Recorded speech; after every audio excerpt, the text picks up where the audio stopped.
Betsy was 30 years younger than Gene and appeared to be his caretaker. So when she died, it appears there's no one to care for him. The medical examiner says that he did not have any. Everyone thought it was just another tragic Hollywood ending.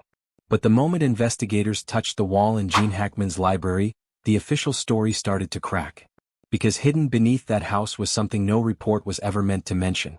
Betsy was 30 years younger than Gene and seemed to be the one taking care of him. So when she died, it seemed there was no one left to care for him. The medical examiner says that he did not have any food in his stomach when he died. The truth about Gene Hackman's secret tunnel is finally coming out. And the people who spent 40 years keeping it hidden are watching the same news cycle. You are. They thought this story died with him. A 95-year-old man, advanced Alzheimer's, natural causes. Case closed. What they did not expect was the forensic photographer who put her hand on the wrong wall in his library, felt something hollow on the other side, and stepped into something that has never appeared in any FBI statement. What she found under that house was not a secret anymore. It was a warning. The routine call. February 26, 2025. Federal agents drove up to Gene Hackman's Santa Fe property on a cold morning. Body cameras were rolling and they expected nothing. The front door was unlocked. Pills were scattered across a bathroom counter. One dog had died in a closet. 2 more were still wandering the grounds, confused and hungry. Inside were 2 bodies. Hackman, 95. His wife, Betsy. Arakawa, 65. Betsy had actually died almost 3 weeks earlier, around February 3rd. Her body sat undiscovered while the world went on with its business. The official cause of death for Gene was cardiovascular disease with Alzheimer's. Listed as a contributing factor, routine, sad, unremarkable. That is what the paperwork says. What the paperwork does not say is that the agents standing in that house were minutes away from finding something that would change the whole shape of the investigation. Something behind a wall in his private library. Something the official record has been actively avoiding ever since. Because once you understand what that estate really was, the natural causes story stops making sense. It does not just have holes. It falls apart completely. The fortress. This was not a celebrity getaway. What Gene Hackman built in the high desert of New Mexico was closer to a fortress than a home. And the people who designed it knew exactly what they were doing. Richard Castellano spent 2 decades as a security consultant for diplomats, defense contractors, and Fortune 500 executives with real enemies. When he was brought in to review the Hackman property for an insurance assessment in 2019, the first thing he did was tell his team to double-check the file. He was sure there had been a clerical error. I've worked on embassy compounds, Castellano said. I've consulted for private clients in the defense industry. This estate had infrastructure that would have impressed people in those worlds. What he found was not celebrity paranoia. It looked, in every technical detail, like a government installation disguised as a private home. 23 acres of thick forest formed a natural perimeter. 12-foot stone walls enclosed the entire property. Reinforced steel gates. Motion detection arrays set to tell the difference between wildlife and human movement. Thermal imaging cameras placed so there were no blind spots, with overlapping fields of view designed by someone who understood exactly how a trained operator would approach the property. A surveillance grid that went beyond what Castellano had seen protecting foreign dignitaries on American soil. And it did not stop at the perimeter. Inside the house were backup systems that made no sense for a private home. Separate power systems for what Castellano described as sensitive zones inside the building. Hardened communication lines that did not appear on any publicly filed schematic. A backup generator system rated for operation times that no celebrity household would ever need. Staff were hand-picked, carefully checked, bound by non-disclosure agreements that covered not just what they saw and heard, but what they were asked to build. That last part matters because the security systems were not what raised red flags. What raised red flags were the things former contractors remembered being hired to build. Miguel Reyes had done foundation and structural work in Santa Fe for 30 years. He understood concrete by feel the way a master carpenter understands wood. He knew when something was normal and he knew when something was deeply wrong. When the call came about the Hackman property in the early 2000s, he expected a routine job. It was not. There were sections of the lower structure where they wanted concrete walls 18 inches thick, Reyes recalled. That's not storage. That's not a wine cellar. That's bunker-grade construction. I asked what the space was going to be used for. I was told storage. You do not build storage like you are getting ready to survive a bomb. Reyes was paid 3 times his normal rate and signed an NDA that banned him from talking about the project for 20 years. That agreement ended in 2024, 1 year before Hackman's death. When investigators finally asked Reyes to describe the full size of what he had built, he could not because he had worked on only one section. Other contractors handled the deeper work. Specialists working under a completely different level of secrecy. Reyes was told those lower levels did not exist. He was told that more than once. But Reyes was not the one who found what was really down there. That came 2 decades later. And it started in a library with a wall that was not a wall. The wall that was not a wall. Dr. Patricia Okonkwo walked into Gene Hackman's mansion on February 26 as part of the first FBI response team, expecting quiet, the stillness that settles over places where elderly people have died peacefully. She was not ready for what she found. Something felt wrong the moment I stepped inside, she said later. The house looked the way it was supposed to look, but the details did not match. Furniture had been moved recently. Faint marks in the carpet where pieces had stood for years. Fresh marks where they had been moved. Scuff marks on the hardwood did not match the movement of 2 elderly people with limited mobility. Documents in Hackman's study looked as if someone had gone through them and then quickly put them back in order. 2 explanations presented themselves. Either someone had searched the house carefully room by room, or Hackman himself in his final weeks had been purposely moving things, making sure what he wanted found would be found, and what he wanted buried would stay buried. Neither fit the story of 2 elderly people dying quietly of natural causes. The moment that changed everything came in the library.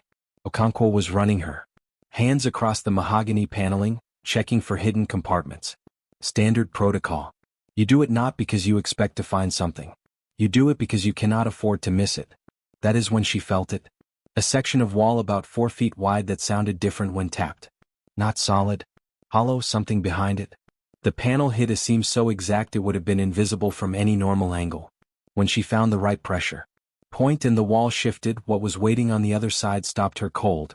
A narrow passageway cut directly into stone, steps worn smooth by decades of use, spiraling down into total darkness. The air rising from below was cold, damp, and carried a smell one agent later described as like opening something that had been sealed for a very long time, except it had not been completely untouched. The tunnel walls showed modern reinforcement in several sections. Fresh electrical conduit ran along the upper edges. Someone had been maintaining this passage recently. The passageway was about 36 inches wide, slanting down at a steep angle. The original stonework looked nearly a century old, but whoever built it had not simply dug a hole.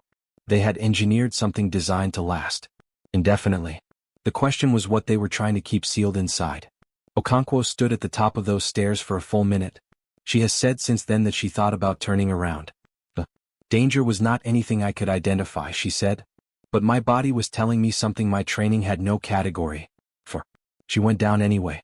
Before we go any further, hit subscribe because what is waiting at the bottom of those stairs is where this stops being a strange property story and becomes something else completely. And I do not know how long this stays available before someone decides it should not be. Into the darkness. The descent took almost 15 minutes. 312 feet below the library floor. The staircase opened into a chamber. Not a room, a vault. About 40 feet by 60 feet, with arched ceilings that Dr. Elena Vasquez, a local historian who had studied the property for years, immediately identified as matching Spanish colonial construction from the late 19th century. Her research had uncovered something troubling. The land changed hands 7 times between 1920 and 1965. Each transaction was set up to make it almost impossible to identify the real buyer. Shell companies, anonymous trusts, and purposely vague paperwork layered together so no one could trace who was really buying the land. What I found looks less like property records and more like a paper trail made by people who knew exactly how to disappear from one, Vasquez said. Then, there were the surveys. Between 1945 and 1950, 3 separate geological surveys of the land were ordered. All 3 turned in incomplete reports. 2 surveyors left New Mexico within months of starting their fieldwork. The third died in a car accident 6 weeks after his final visit to the property.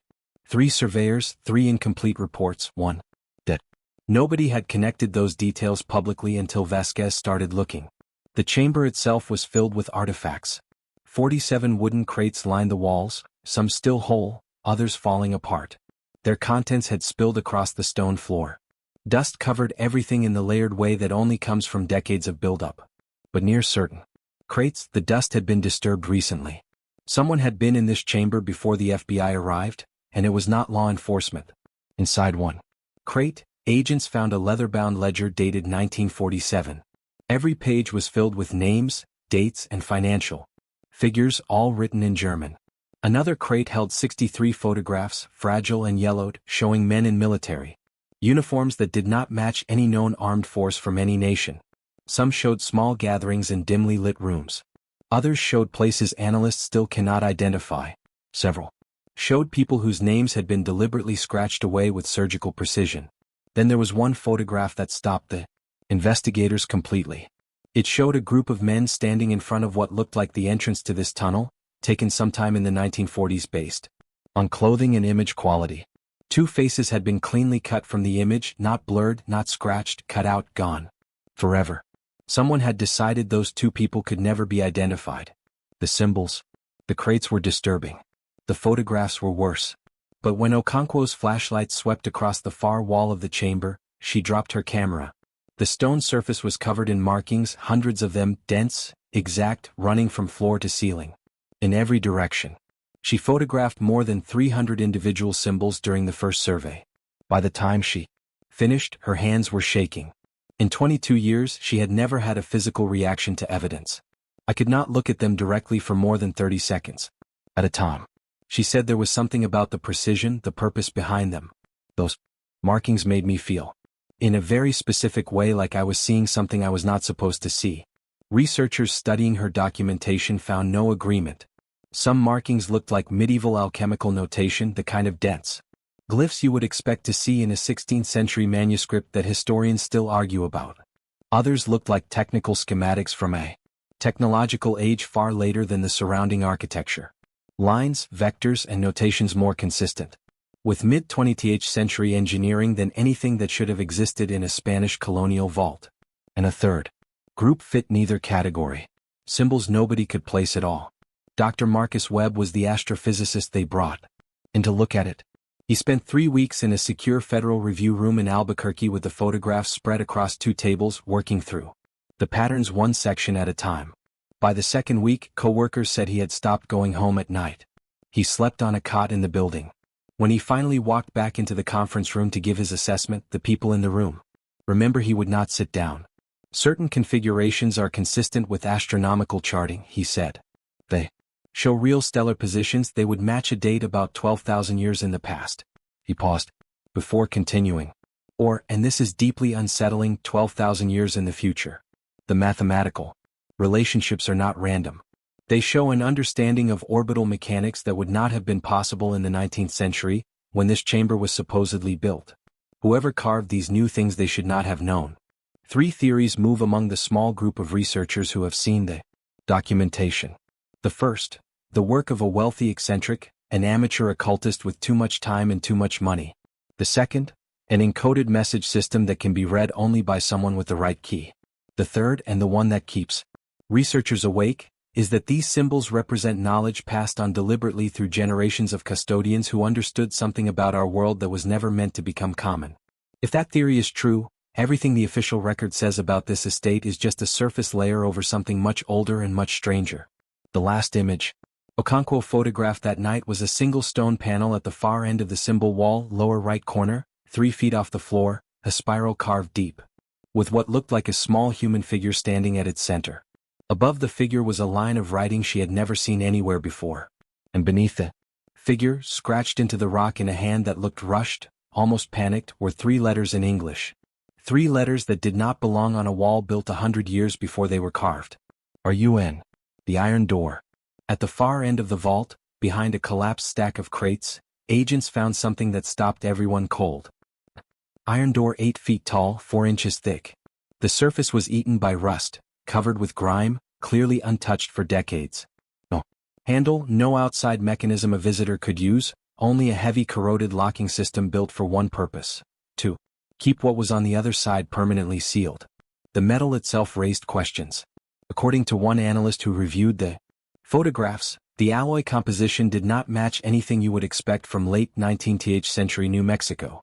The way it was made suggested a much later origin, possibly the mid-20th century, which means someone decades after the chamber was first built had come back to install a barrier this serious.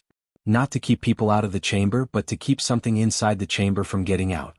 One FBI agent speaking anonymously described the moment they pushed the crates aside. We thought we understood what kind of place we were in. Then we saw the door and everyone went completely quiet. It was not just old. It felt like it had been waiting down there longer than any of us had been alive. And whatever was on the other side, it was not waiting to be found. The iron door remains sealed to this day. The FBI has refused to comment on why authorities have not tried to open. Official statements use words chosen not to inform, but to avoid informing. Some investigators believe the tunnel connects to a larger underground network, Cold War installations, older military infrastructure removed from official records. Others believe it leads to a second chamber holding whatever was too dangerous for the outer vault.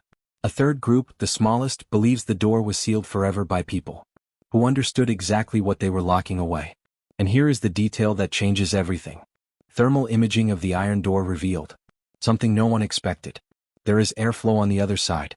Air is actively moving through whatever space exists beyond that barrier. The sensors picked up slight temperature changes consistent with a ventilation system. Not a sealed dead end, not a buried chamber that ran out of oxygen 60 years ago. Something with circulation. Something with a way in and a way out that nobody above ground has identified. The space does not end at the door. It continues deeper underground, farther into whatever was built down there and sealed off from the surface world. How far it goes, no official source will say. The thermal scans go only so far before the readings dissolve into static. And the static itself stretches well beyond any structure that could possibly fit on the property. Miguel Reyes remembered one detail from his time on the project that did not fully sink in until later. Someone asked me about blast-resistant doors. He said industrial-grade government facility specifications. The kind of thing you put between you and a chemical event or worse. He shook his head. I told them that was not the kind of work I did. They said they would find someone who could, and they did. Do not know who. I do not want to know who. The neighbors who knew. The neighbors always knew the Hackman estate was different. Maria Sandoval had lived next door for 15 years. It was 2 o'clock in the morning. She remembers. My dog woke me up barking. I went outside and heard something I could not place. A deep mechanical sound. Muffled like it was coming from underground. It lasted maybe 20 minutes. Then it stopped. Her husband thought she had imagined it, but I know exactly what I heard. Something was operating under that property. Other neighbors reported similar experiences. Unexplained vibrations that rattled glass on the shelves of homes a quarter-mile away. Trucks arriving in the middle of the night for no visible reason, with no markings, no logos, no license plates the neighbors could clearly read in the dark. Power fluctuations across the local grid that kept tracing back to the Hackman property. One neighbor reported seeing Gene Hackman himself standing outside in the early hours of the morning, perfectly still, staring at one fixed point on his grounds for minutes, sometimes longer. He never seemed to notice the cold, the same point where investigators later found the tunnel entrance. Former staff members are another thread nobody has fully examined. Multiple workers who left the estate simply cannot be found. Their last known addresses lead nowhere. Phone numbers disconnected. Family members who say they have not heard from them in years and assumed they had moved on with their lives somewhere else. Local researchers who began looking into the property's history and then at some point stopped returning calls completely. One of them packed up and left the state. Nobody seems to know where she went. The 3 weeks. What has troubled investigators most is the connection between that underground chamber and the deaths of Gene and Betsy Hackman. The official record says natural causes, cardiovascular disease, Alzheimer's as a contributing factor. But the timing does not sit quietly. Betsy died around February 3rd. Her body went undiscovered. For more than 3 weeks inside a compound with one of the most advanced private surveillance systems in the Southwest. Internal footage was found. Corrupted.